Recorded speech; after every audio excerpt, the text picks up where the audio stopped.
Have you ever wanted to have a rock star attitude? Today, you're in for an amazing treat. I have a guest today that is going to show you not only to have a rock star attitude, but from a real rock star himself. Today, I'm bringing on a guest, Mark Schulman, drummer for Pink, drummer for Cher, Billy Idol, Simple Minds, all these amazing people. But most importantly, what Mark's going to show you today and what we're going to talk about is how to really bring the lessons that musicians go through into your life and how to have that rock star attitude. We talk about attitude, we talk about gratitude, we talk about really empowering yourself through your thoughts, through your intention to have the life that you desire and dream of. So stay tuned. Hi there. My name is Heather J. Crider, and I welcome you to the Go Reflect Yourself podcast. I'm here to bring you real, practical, brain-based strategies helping you transform your life one thought at a time. Working hard and staying busy will only get you so far. To truly become happy, content, and who you're meant to be, you have to move beyond physical capacities and look from within, allowing you to overcome those obstacles and barriers. My mission is to help inspire you to take massive action to transform your life, all starting from the inside out. I invite you to watch or listen to this podcast and share it with others who you feel can also benefit from it. I invite you to join my free Facebook group, Beat Burnout. That's where we provide more practical neuroscience and mindset strategies, helping you reduce stress, anxiety, and overcome overwhelm. Thank you so much for being here. I'm honored and grateful for you. You are stronger than you believe. You have greater powers than you know. Mark Schulman on the drum! Mark Schulman has had a front row seat performing with legendary acts including Billy Idol, Foreigner, Velvet Revolver, Stevie Nicks, Cher, and Pink. And he is here to be your personal rock star. Get ready to rock! Please welcome Mark Schulman. All right, here he is, the one, the only, Mark Schulman! Yeah, and the crowd goes wild! Oh, wait a minute. No, there's no crowd here. Sorry, I'm lying. We're the crowd. There's listeners. That's the crowd. Yeah. They can hear you. Come on, listeners, go wild. Let me hear you say yeah. Go crazy. Let me hear you say yeah. Yeah. But if you're driving, just stay on the road right now. Yeah, well, you can still say yeah, just don't lift your hands. You know? Exactly. I'm not going to go put your hands in the air like you don't care. Oh, shit, I'm driving, so yeah, Exactly. Mark, this is going to be an amazing conversation. I know it. Heather, it First, already is an amazing conversation. We're starting off on a fun and funny journey. It's a journey. Well, and let's get the platitudes, whatever. Let's get that out of the way first. You're incredible. Yeah. Thank you for your time and being here and contributing and being of service to our listeners today. I know it's going to be amazing. So let's get that out of the way. Thank you so much for your time. It is my pleasure. And I think that you are incredible. And we shared the stage together, and that's how we met.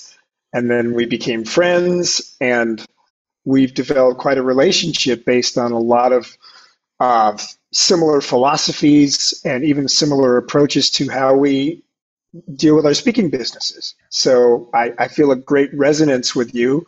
And from the start, we just got on, and I just thought this woman has some really succinct and incredible knowledge. And that's why I'm here, because I respect what you do, and I respect your intelligence and your speaking ability, and you're kicking butt. So here I am to support you. Well, thank you. And ditto right back to you. And I want to circle back to that just a little bit. So I heard you speak at, like you said, we shared the stage recently together, and you were the kickoff speaker. And when I was listening to you speak, my friends were watching me because or people I had already met were watching me because they knew I was speaking later. And I had the biggest grin on my face because everything you were saying, I'm like, oh my gosh, we have so much similarity, just a little bit different perspective.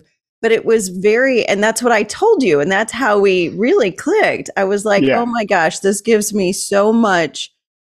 Hope isn't the right word. And I'm not for sure even what word I used.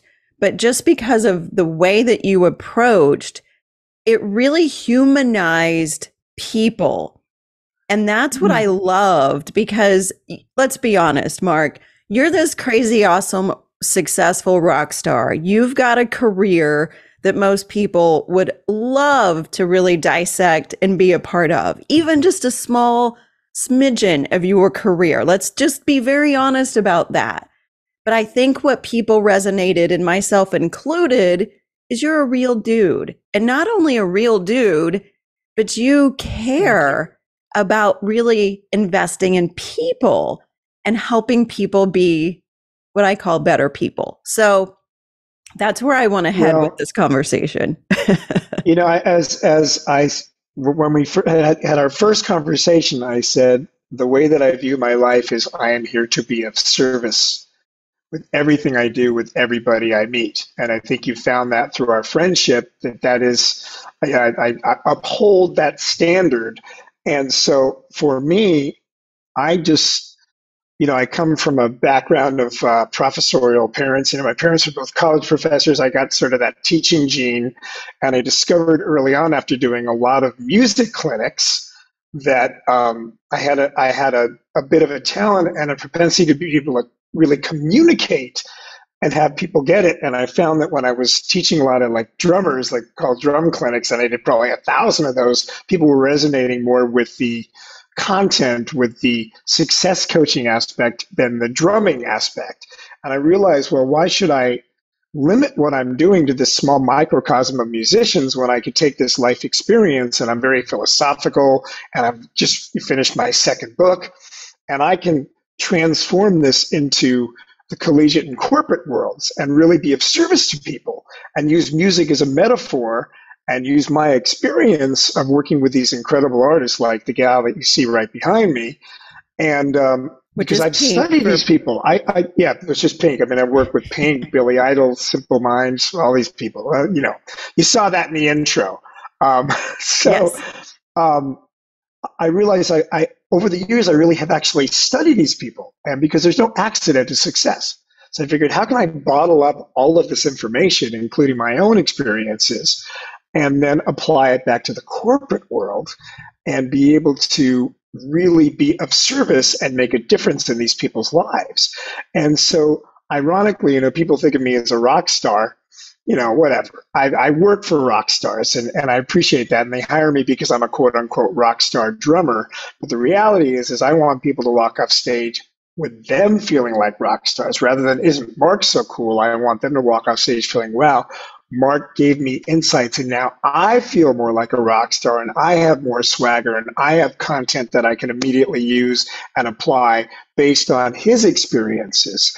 So that's my true goal. That's my absolute goal, is to be of service. And I even tell my clients, this is from the moment I land till the moment I get back on that plane, I am yours. Whatever you need, I'm here to support you. If you want me to come to a dinner, have drinks with everybody, and then I get a chance to actually even meet people and bond even more. And that creates a stronger connection because, we're trying to connect. That's what you and I do. We want to be able to connect with people. Even though I have an interesting approach, because my first book was called Conquering Life's Stage Fright. And one of the ways that I overcame a lot of the stage fright was realizing someone had told me, you're talking to one person at a time. A lot of people look at it and go, oh, it's this huge crowd of people. And that, goes back to when I interviewed Tony Hsieh, the rest in peace, the great CEO of Zappos. He said, that goes back to, the saber-toothed tiger days when you had like 50 eyes on you. That was dangerous, but it's not dangerous anymore. And it made me start to think, well, how can I sort of quantify that and make that into information that I can use to ease my own stage fright and my own challenges that I may have. And I realized I'm talking to one person at a time. So when I'm crossing that stage, I'm making eye contact with you, eye contact with you, eye contact with you. And you'll never hear me say you guys or you all. I always say you, because I'm creating a personal relationship with everybody else. Now, you're a coach, so you understand what it's like having these personal relationships. So that's what makes you such a great speaker, because you understand, having been a coach, that it really is about connecting with a bunch of one-on-one people. Tell me if you disagree with what I'm saying. I'm just making this assumption based on who you are and based on your background. But I think that makes it so much more effective for the audience, because then, at times, yes, we become a team. Like if I'm doing a team building exercise that's dedicated to the team consciousness. But other than that, it's like when you're watching a movie and you get engaged. When you're reading a book, it's a one-on-one experience. So I want the one-on-one experience with the audience, because I feel like I can be more of service that way, and they feel like they're getting the one-on-one connection. And I think that's really critical. Tell me if you agree, and tell me if that's your approach when you are translating all your coaching experience into speaking live. Yeah, no, you've hit the nail on the head. And the message that I always try to translate is it is about connection. And I think your message ends up being very, very similar. Be of service, really showing people how to be of service. But I start with the self first. I have to really understand how to connect with the self. And that starts with me connecting with me, knowing my awareness, so I can connect with you and then be of service. So it's connection is that thread. And I think, so I want to go back to that service word and connection.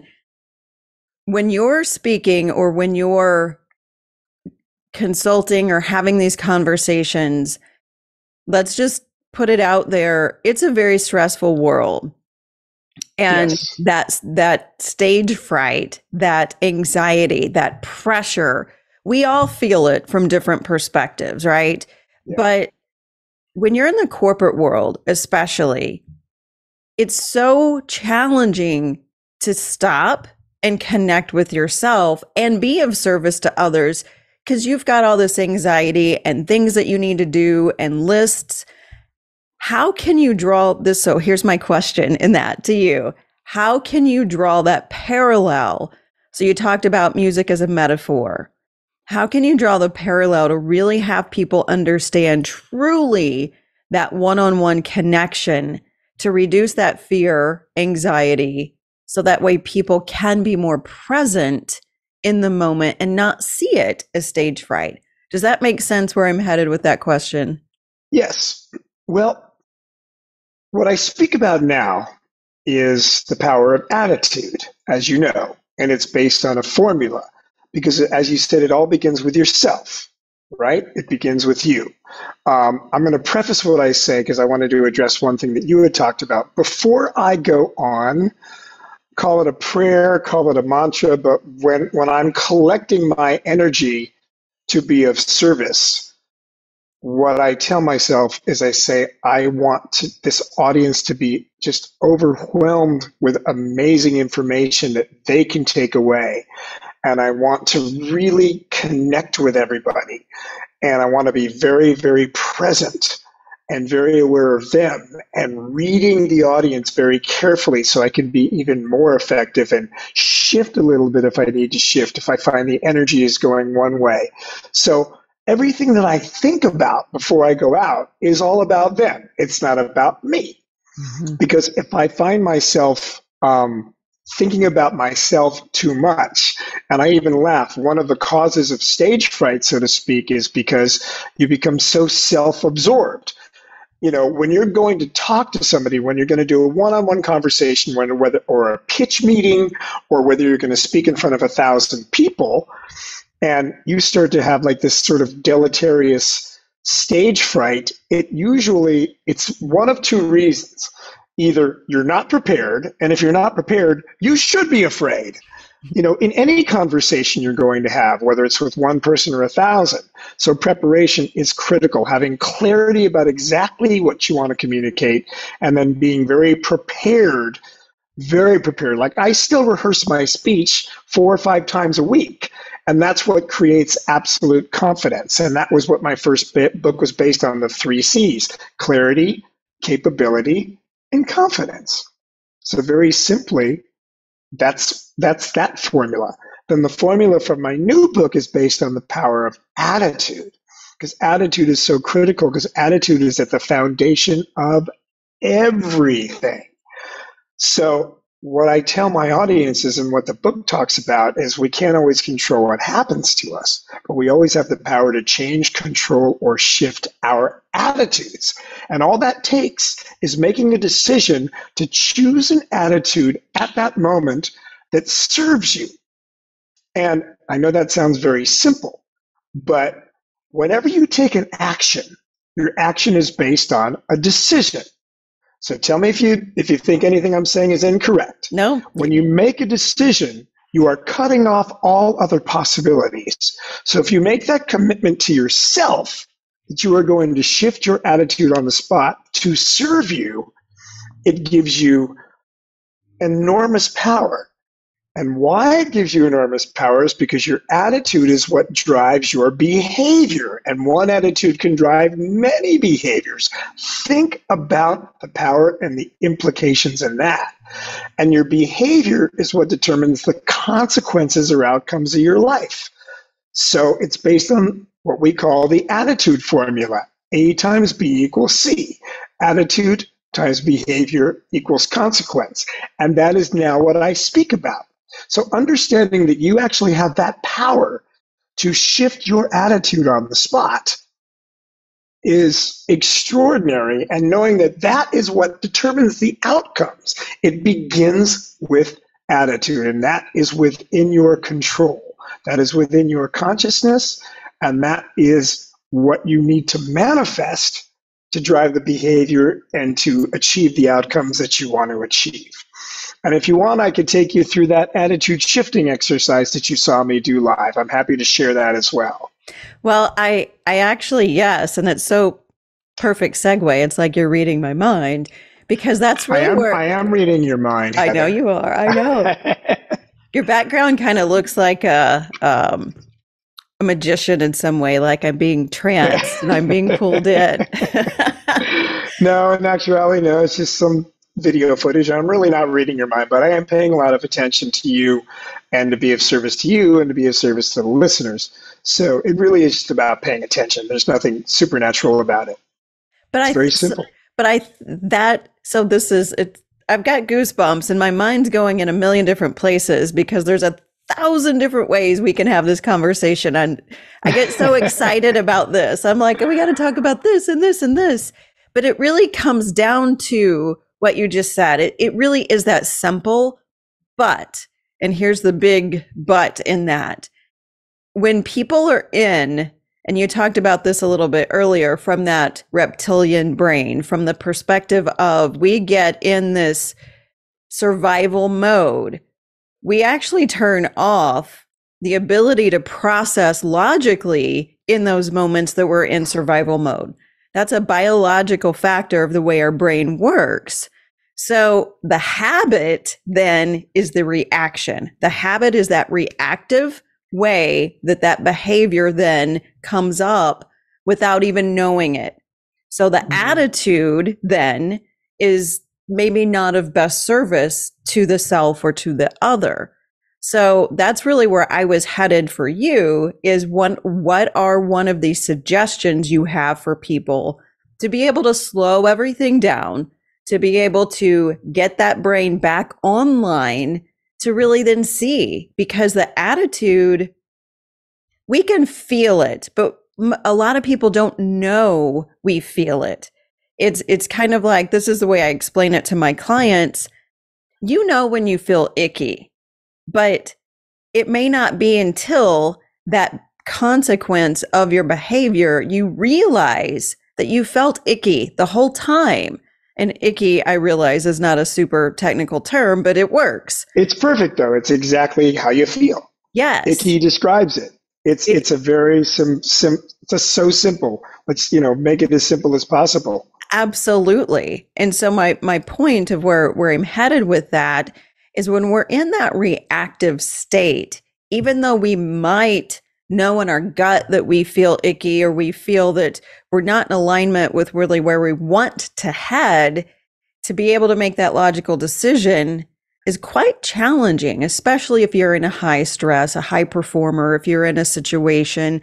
And I would imagine, as a musician, that performance pressure is equally as real, if not more real, in the world that you've come from. I would like to interrupt this podcast and invite you to a money mastery workshop I have coming up very soon. If you're honest, and we're all honest about money, money affects us every single day. Most of us have a lot of stress because of money. We cannot leave our houses or even be in our houses without doing or thinking something connected to money. However, have you ever thought about your relationship with money?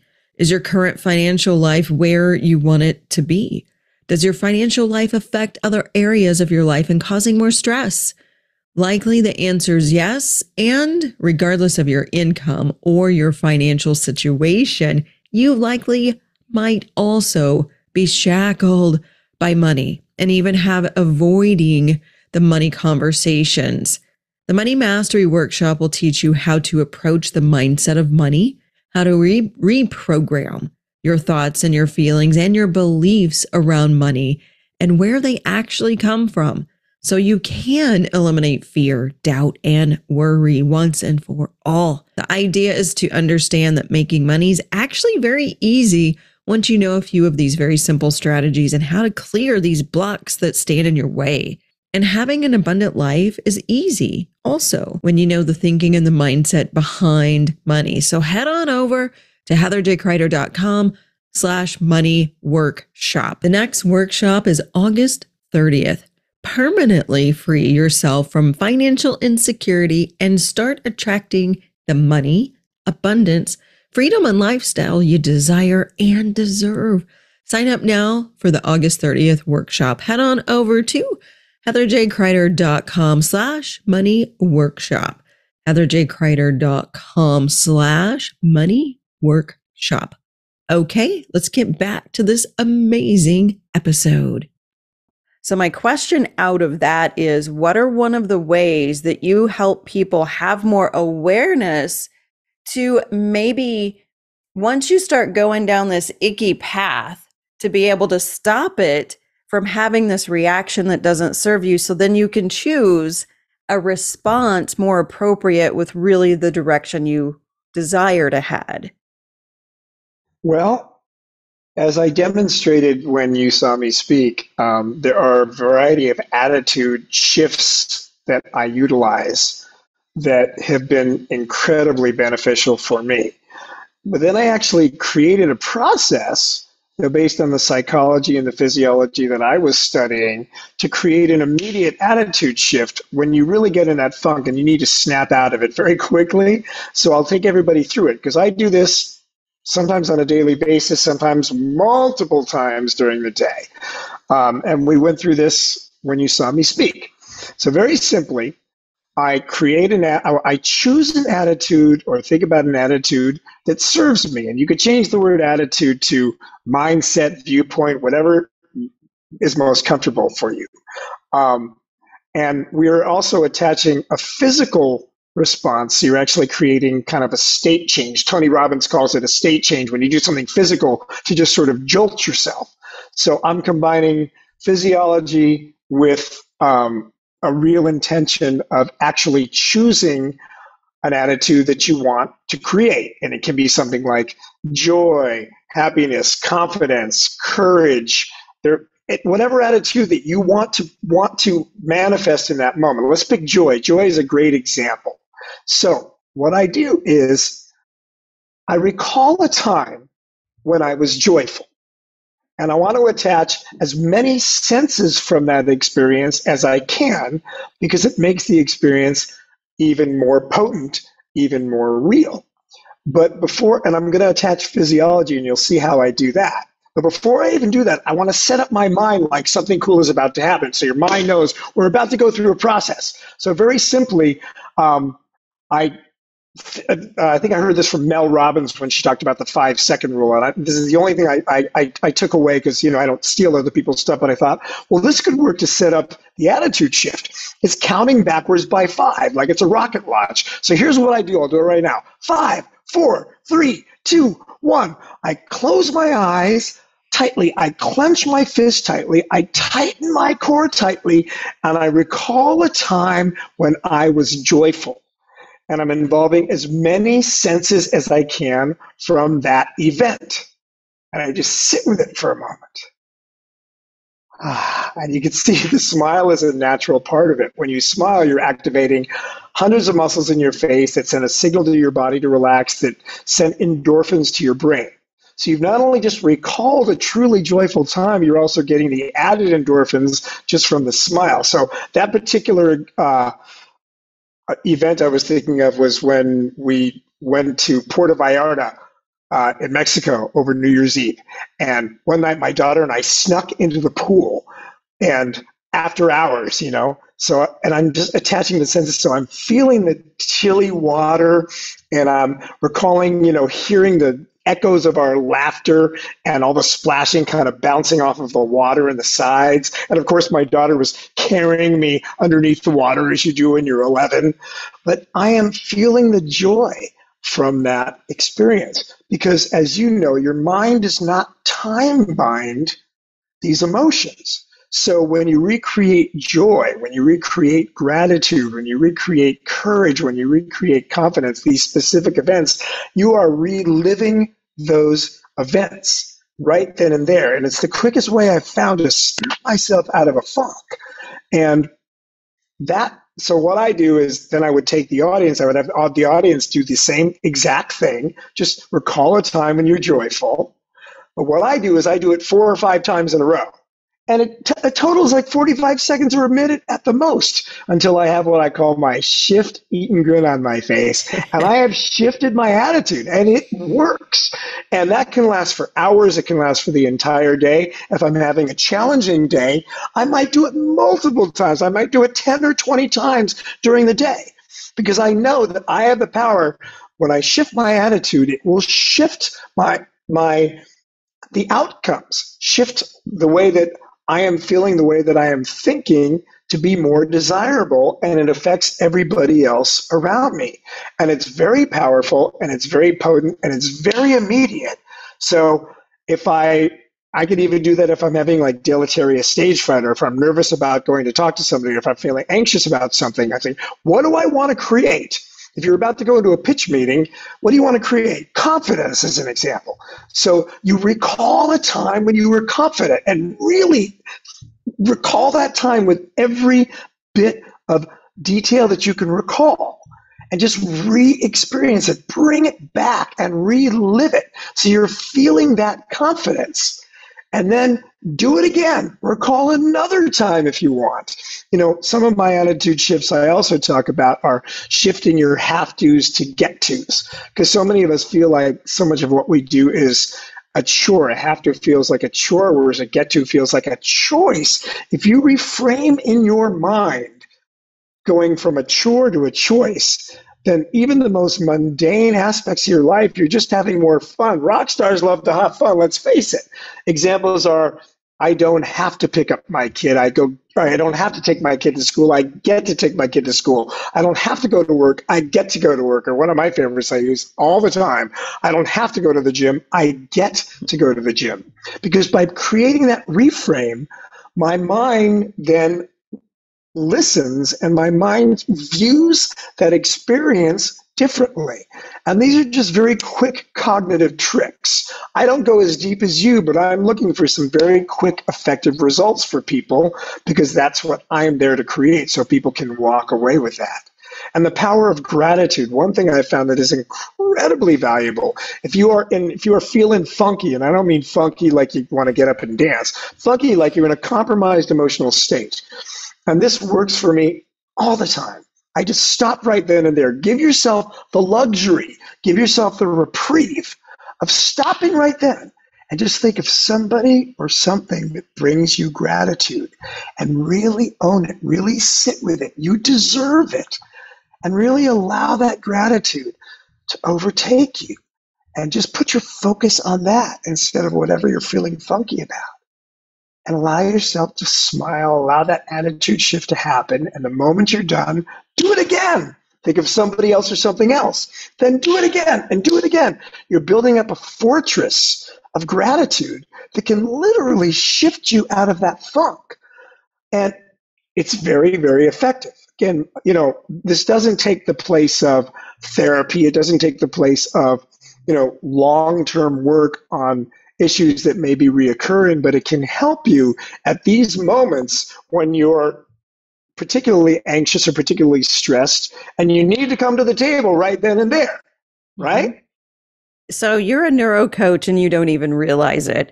I'm sitting here thinking from the neuroscience perspective. So can I get just a little neuroscience on you? Because I'm like busting. I'm busting at the seams. Go neuro nerd on me, baby. You do it. So what you're actually doing, you're retraining the brain. And every time that you actually stop and do that reframe and that visualization. So when you're closing your eyes tightly and you're visualizing this experience that you're trying to recreate this state of being or state of mind or feeling or this visceral emotion, what you're doing is you're strengthening the pathway of that emotion versus allowing this other pathway. Our brains tend to hold negativity way more. And that's a survival mechanism. There's nothing wrong with your brain. The negative Nancys, they just have a stronger survival mechanism. There's nothing wrong with that. But your brain cannot feel pleasure and pain at the same time. Right. So that's what you're doing is you're slowing everything down and the release. So this is what's so fascinating about the nervous system there. When you're holding tightly your eyes, like you said, your core, your fist, if you release super, super, super, super slowly, the slower, the better in releasing, you're slowing all those processes down. And I always have with me a little picture of a brain, and it's a colleague of mine drew it. And for those who are listening, I always show this. But this is a really cool picture of the brain, and it's the major networks that we have in our brain. And when we're in that survival mode, it basically freaks out and everything goes offline. Well, that slow release in our nervous system actually is able for all the networks to kind of come together in this beautiful harmony and say, how can we work together here to achieve what we really are trying to achieve? Which is that state of emotion or being, which is what you're talking about. I want to feel joy. I want to be in a joyous state. That's who I'm desiring right now, not this other being that does not serve me, that is funky and not in the groovy, funky way, in the bad, funky way. So I love that you did that. You're a neurocoach and you don't even realize it. Well, I have studied a lot of psychology. I mean, and that's where I bring in these processes based on what I've studied and try to make it my own. and use this hybrid of different philosophies that I've gotten from other people and create like that process. The attitude shifting process is something that I created, but I found, wow, this really works for me. So if it works for me, it can work for other people. And you know what I'm going to do, if it's okay with you? I'm going to add the release slowly part. I'm going to try that myself and experiment with that, if that's okay with you, because that makes, again, you're teaching me, and I don't want to take your stuff away from you, but that would be very useful. Because I've never thought of releasing slowly. I never thought of allowing it to like integrate a little bit more. I see that is being integration. So if it's okay with you, Heather, I can credit you on it. Yeah, when you're on stage and you say release slowly, say, I got this from the super crazy, awesome neurocoach, Heather J. Crider. Yeah. But it increases that extra dopamine, and it allows the nervous system to catch up. And that's one of and most of my clients and listeners know that there are these super ninja tricks, because it's all about slowing the processing down so you can allow yourself then to be able to choose that attitude, to give yourself the behavior that you're desiring so you can have the consequence, which is a beautiful one versus one that's not going to serve you. So yes, use it, please, because it will help people. Yes, absolutely. See, we are so synergistic in how we think and what we do, and you're approaching it obviously from more of a studied and erudite point of view than I am.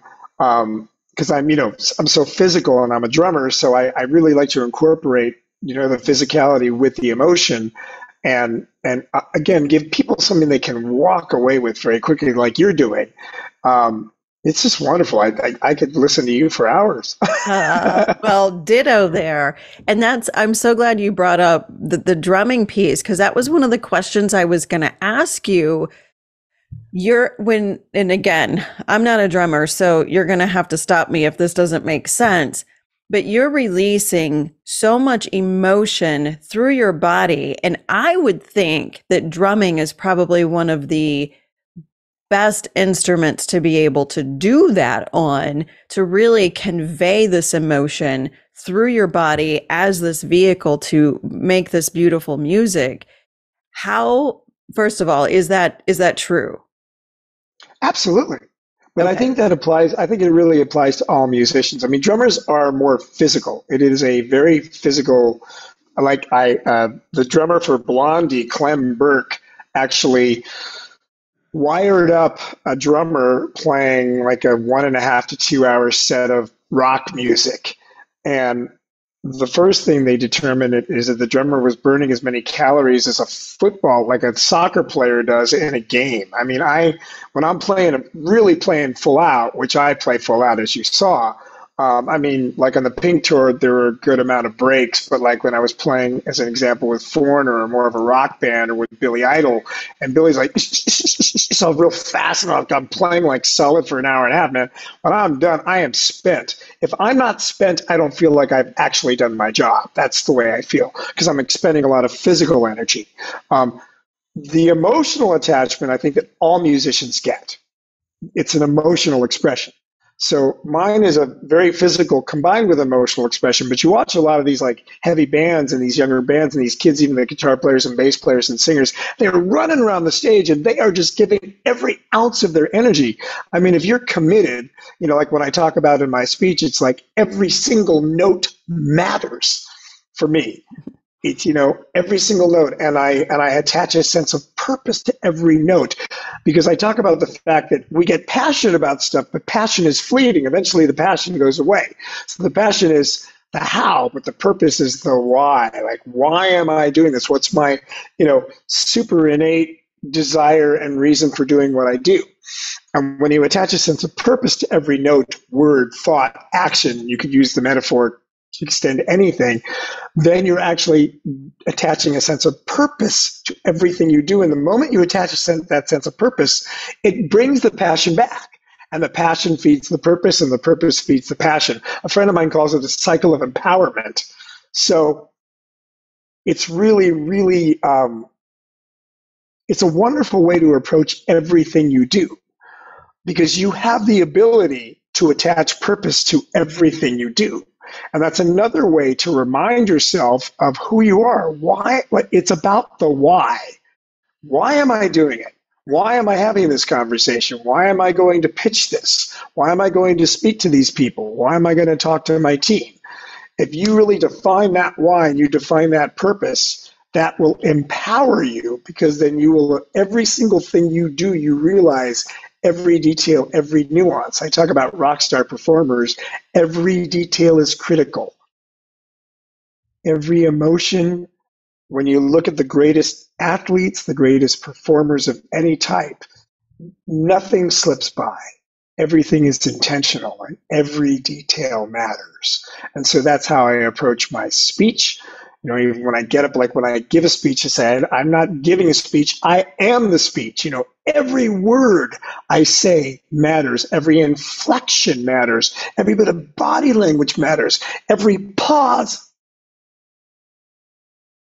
matters. And so if you approach, that's one of the metaphors for music is I say, look at yourself as a performer with everything you do. Because for a performer, every detail absolutely matters. And every performance is not only a reflection of what we do, but it's a reflection of who we are. Because if you are really present, it is who you are when you are communicating anything to anybody. Whether it's one person, whether it's a group, whether you're leading, whether you're following. You know, I talk about the Pink Tour. There are 225 people on that tour. And, you know, so many people think I'm a rock star, I'm on the stage. Imagine 50,000 people looking at that stage and not one set of eyes is on you. That's my life. Because I'm in the back line. They're all watching Pink. I'm supportive. I'm literally called the backline. The drummer, the guitar player, the bass player, we are the backline. We're supporting that front line, that shiny brand in the front. But every single person on that tour is eminently important. You know, when Pink has just done this, you know, harrowing aerial stunt and she's parched and she's running back to the stage, at that moment, the girl whose job it is to put the water and the voice spray and the right tea on the stage, right at that moment, she's the most important person on the tour. And when Pink is about to do an aerial stunt and the second rigger is monitoring all of the motors that are running all of the rigging equipment, that dude is the most important person because he's watching for any anomalies or any variations in those motors. And he's critical. So everybody is critical. Everybody's part is equally as important.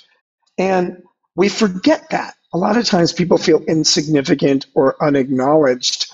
But the truth is, if you weren't there, it would not run the way that it runs.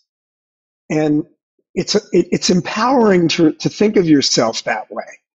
And so I always think whenever I'm part of anything that I am crucial and I am critical, especially if I know why I'm doing it, especially if I am being it. It is who I am, not just what I do.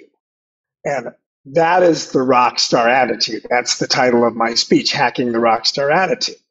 That's what the rock star performance is. Everybody uses that word rock star ad nauseum. But the reality is that's what being a rock star performer is like every single moment, every nuance matters. It all matters.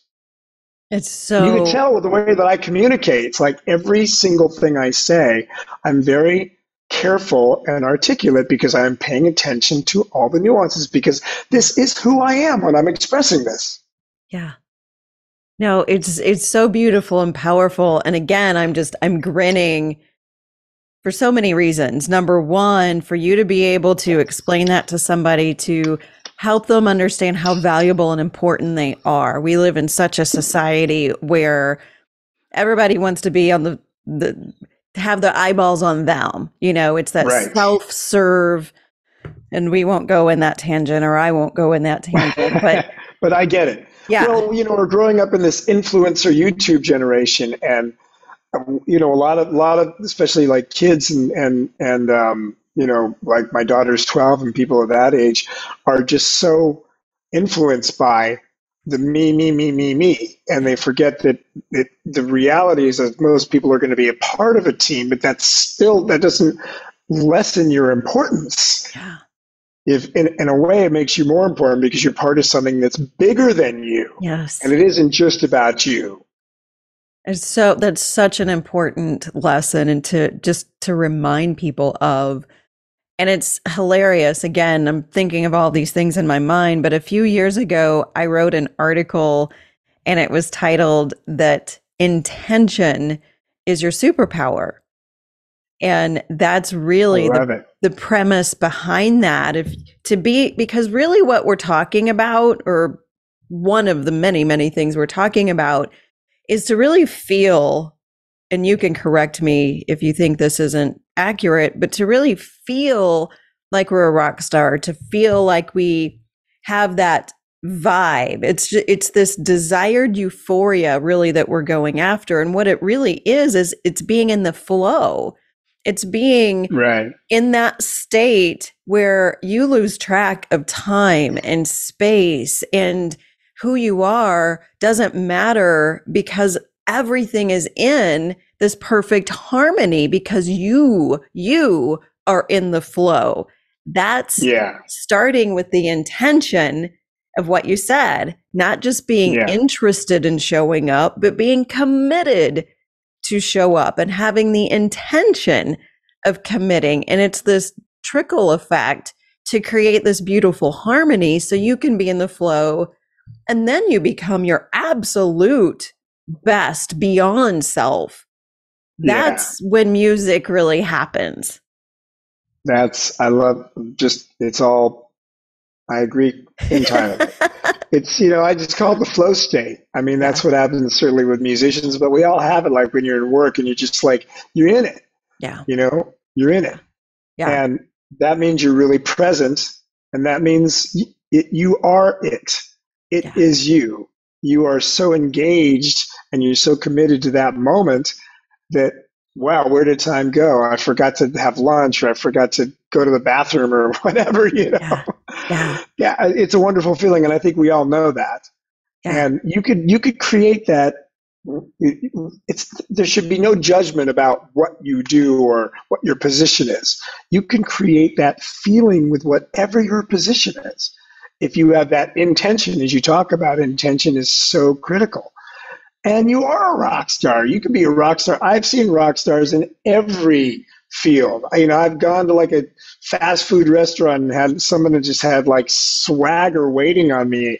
They just were in it, and they were happy, and they were just passionate about what they were doing. And you felt, that they had a sense of purpose in it, and they really were in it. They were just fully engaged. And you feel that. Yeah, and you feel that, and you're laughing together, and I just love that. Like even when I get I just I was on a plane today, flying home from Austin, and like one of the flight attendants, we just connected. Like she was just in it. She was loving what she did. She was loving people. She was making a choice that she was going to have a great time. Because you all know when you get on a flight, like you got that grumpy flight attendant that doesn't want to be there, and then you have this amazing flight attendant that's just loving what they do. Yeah. It's a decision that you can make. Yeah. It's an attitude you can choose, going back to what I was originally talking about. Yeah. And it's a matter of how you position yourself. And of course, intention. What is your intention? What's the state? What's the attitude you want to create? No matter what you do, no matter where you are. Because you could be miserable doing the coolest thing, and you could be ecstatic doing the most mundane activity, depending upon how you choose to do it and who you choose to be while you're doing it. Yeah. And it can be very contagious. My daughter years ago. Yeah.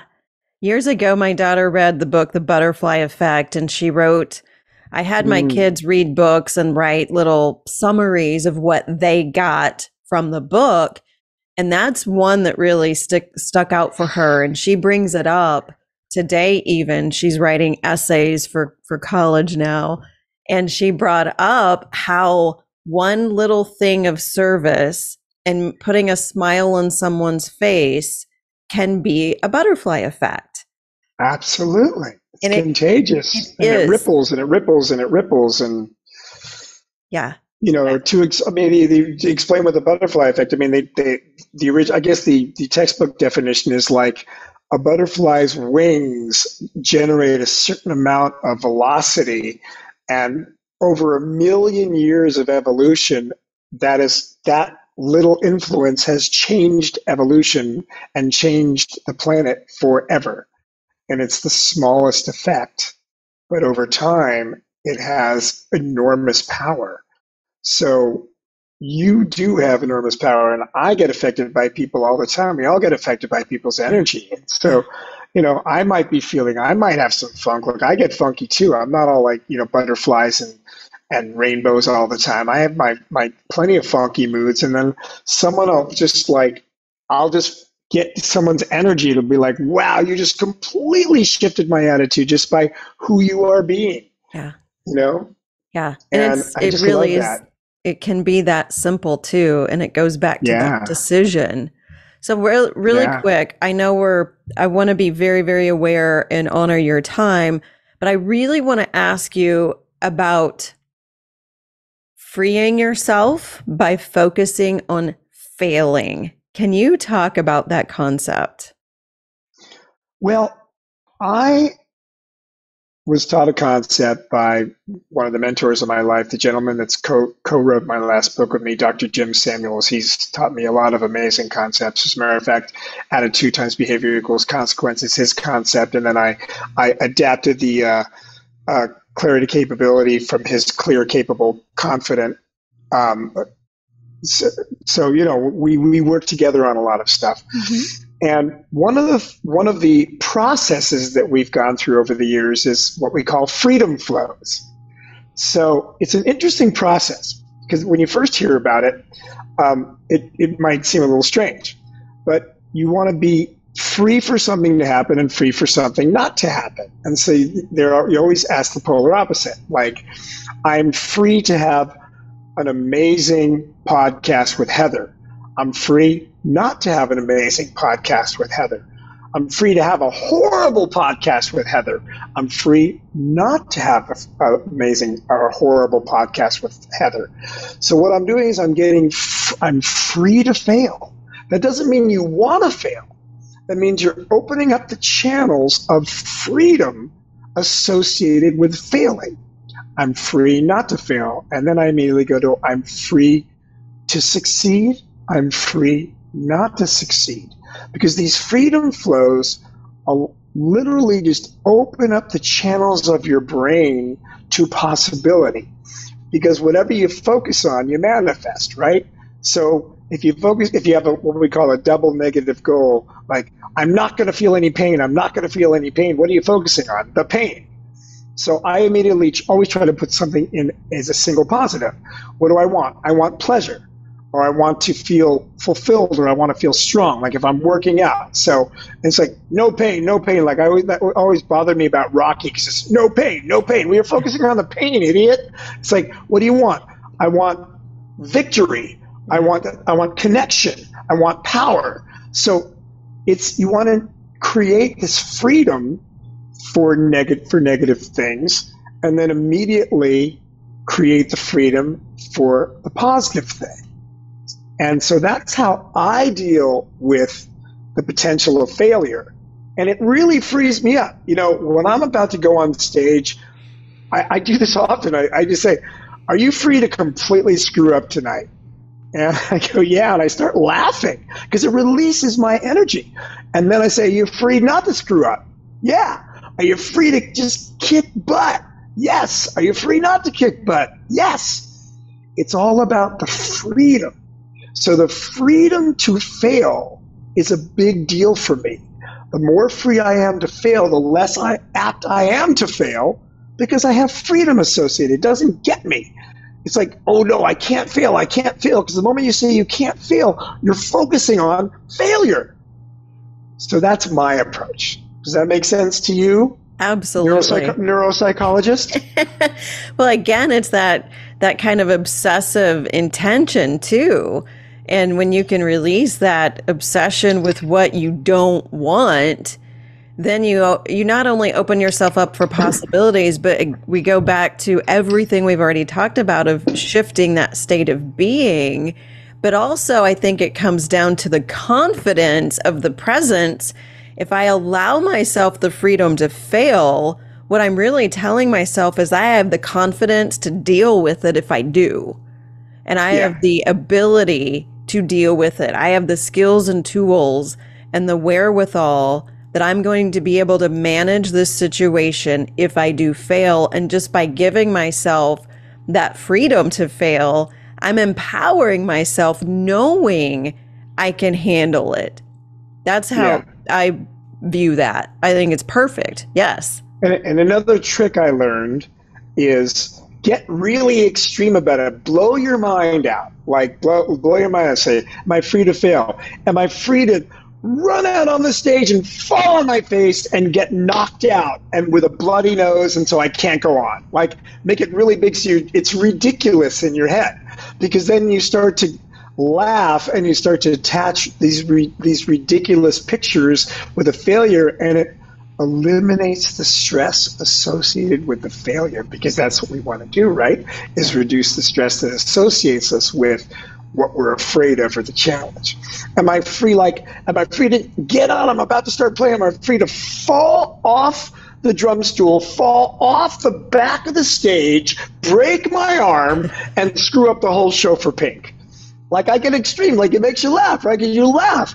And the more you laugh, then you reduce the stress associated with the potential failure. That's right. So that's another little tactic that I use. If I'm caught, like if I'm really like, oh man, I'm really kind of tripped out about this, I get real extreme and attach these really silly, just over the top pictures and fantasies. So I laugh about it at that point. You're letting the stress, you're releasing the stress from your mind and from your body, because you're holding that stress in your body. Absolutely. So these are some of my tactics. I think it's perfect. And I just feel very compelled right now to add the rumination piece, meaning part of what creates that stress in the first place is having these thoughts, these visualizations, this rumination, either over something that has happened, maybe. And this happened to me once. I was walking on stage and I wear high heels every time I'm on stage. I'm not going to wear high heels. And there was a gap in the stage. And there usually are to some degree, but this was a pretty big gap. And I'm walking and I'm strutting on stage and my heel gets caught. Wow. Luckily, I didn't fall, but I caught myself in time. And, I played it into exactly what I was saying. But my point is, that could have been a very embarrassing moment. It could have been a very dangerous moment. So instead of next time I'm on stage being like, I hope I don't fall, hope my heel doesn't get caught, blowing it up. So instead of ruminating over something that has happened and being worried about it, you can actually push through a lot of trauma and fear by doing exactly what you just said, visualizing the most absurd possibility and just owning it and feeling it and going along for that ride. That immediately reduces the stress to reality in the present moment. Yeah. I love it. And I think that acknowledging it, I'm so open with my audience. One of my big concerns is I get so excited sometimes I forget where I am. I literally forget my content. And I just told the audience the truth. I got so excited, I totally forgot where I am. Hang on a second. And I take a look at my notes. They love it. They love that human component. I'm trying to feel like my glasses are getting crooked. Again, I'm looking, I keep on doing this. It's like, well, if I tell everybody why I'm doing that, it's because my glasses seem to be getting crooked. Get rid of the white elephant, as we call it in the room. Tell the people the truth, Be human. Be human, because first of all, The greatest fear beyond death is the fear of public speaking. Literally, I've read that statistic more than once. Most people would, because it goes back to that fear of all those eyes being on you when it was really, really mattered. It's like a strong genetic DNA, where you're accessing whatever was in your past. So many people are so afraid. They are so happy that it's you up there instead of them, even if it's a little presentation, that let them in on the goofs. Let them in on your nervousness. He's like, I'm a little nervous tonight with you guys. What's up with that? Yeah. I tend to just err on the side of honesty, not to the point where I look stupid, but to the point where it's authentic if there's something going on. Sometimes I drop my stick and I go, wow, I really flubbed that one. I dropped my stick. I joke about it because it releases it for me as well. And everybody else, rather than thinking, oh, he dropped a stick, or rather than thinking, wait a minute, why is he stopping? What's going on? I just tell him, that's why I'm stopping. I forgot where I am. I was so excited, and just make it into something human, something fun, something everybody can relate to, they also feel like they get a glimpse into the reality of your life and what it's like. And it's pretty astounding. Well, and that brings us back absolutely full circle to how our conversation started. We all just want to feel connected, and we want to connect with other people. And the best way to do that is just to be a human and break the barrier, break the mask, if you will, and just be a human. And that helps us to connect better. So being honest about those and letting them in the joke or in what's going on in that reality, that's the best way to do it. Absolutely. I love it. Oh my gosh. I love this whole conversation. Oh, me too. And I know we could go for days and days and days, but like I said, I'm going to honor your time, and I thank you so much. Tell our listeners how they can connect with you. We're going to put show notes and in everything, your links, but tell our listeners what you have, how to connect with you. You're an amazing speaker. So obviously, if people want to connect with you to hear you speak for them, what do they need to do, Mark? Well, the best thing is to go on my website. If you could spell Schulman, you can remember it. It's markschulman.com, SCHULMAN. And on my Twitter handle and my Instagram handle are at MarkyPlanet, MarkyPlanet. And I'm on Facebook, and I'm on LinkedIn. So you can find me a number of ways. And there are a lot of different videos that I posted on my site. I'm about to redo my YouTube channel and really put a lot of content on there because I've been storing everything on Vimeo, and I want to move a lot of content to YouTube and just get a little bit more accessible when it comes to that. But you can see a lot of fun stuff on my site. There's a lot of fun videos that I've done and very informative and on completely different topics. And I'm always available to speak. Oh my gosh, I'm going to Brazil next week to speak. Sugar Ray Leonard was supposed to speak, and this happened very close. I got it within 2 weeks because he couldn't do a gig. I'm speaking for Lenovo in Bali at the end of the month. I'm speaking for USANA in Salt Lake City, and then I've got 7 gigs in September, and I'm booking more gigs in October. It's just been really wonderful. So my speaking is a very important part of my life. I take it very seriously, as you can tell, and I'm just so grateful that I have the platform because of the people that I've been fortunate to be on stage with, that people go, oh, this guy's got cred. I think I'll listen to him, Well, it's more than that, Mark. And that's what connected me to you immediately, is you're a real human and you care. And it's not just of being of service, but you really care about making an impact so other people can feel more in alignment with who they want to feel and have more peace and joy in this world. And so that's what you're doing. You're changing the world. You're making an impact. So Mark, you keep being you and you keep doing that because you're doing a killer job at it. So thank you. Well, thank you. And you're doing the same thing. We're both equally of service. That's what we do. We're here to be of service. So I'd say the same exact thing to you because you're an astounding speaker. And I love how you've reframed a lot of what I've talked about into neuropsychology, and you're taking a deeper dive and getting a little bit more technical, which is wonderful. So you and I got to hit the stage together, girlfriend. We gotta hang. We gotta do more of that stuff. We're gonna make that happen. This is step one. We're gonna make that happen, Mark.